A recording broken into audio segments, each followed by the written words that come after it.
హిందూ సంప్రదాయంలో తమలపాకుకు విశేషమైన ప్రాధాన్యత ఉంది. ముఖ్యంగా పూజల్లో తమలపాకును అఖండ భాగంగా పరిగణిస్తారు. పూజలు, పెళ్ళిళ్ళు, వ్రతాలు, నోములు, ఇతర శుభకార్యాల్లో తమలపాకును తప్పకుండా వినియోగిస్తారు. భారతీయ సంస్కృతిలో తమలపాకు వినియోగం ఒక విడదీయరాని భాగంగా మారిపోయింది.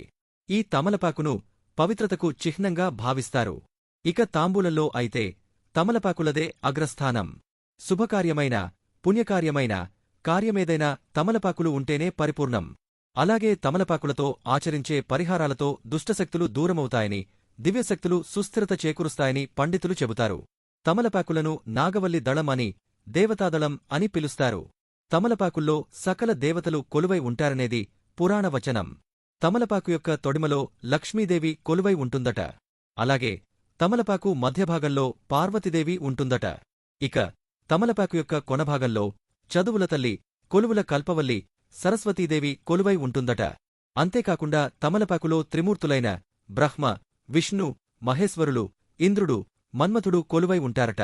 అందుకే అత్యంత పవిత్రమైన తమలపాకులను శుభకార్యాల్లో వినియోగిస్తారు. ముఖ్యంగా తమలపాకులో లక్ష్మీదేవి కొలువై ఉంటుంది.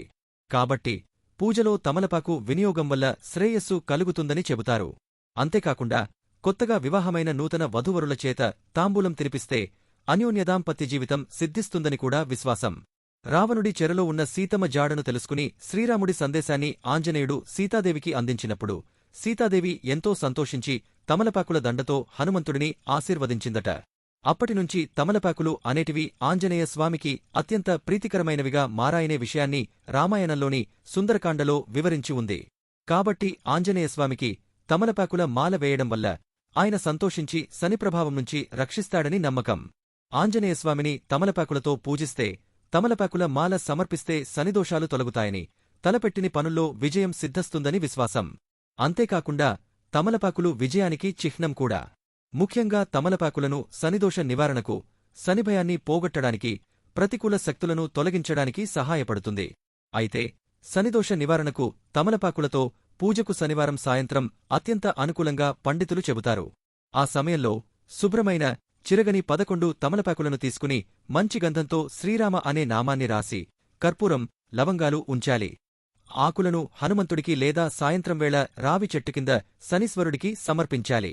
ఆ సమయంలో ఓం సం శనేశ్చరాయ నమః అనే మంత్రాన్ని పఠిస్తూ ఉండాలి. అలా పూజ ముగిసిన తర్వాత వెనుదిరిగి చూడకుండా ఇంటికి వచ్చేయాలి. వీడియో నచ్చితే లైక్ చేయండి. తెలియనివారికి షేర్ చేయండి. ఓం నమః శివాయ.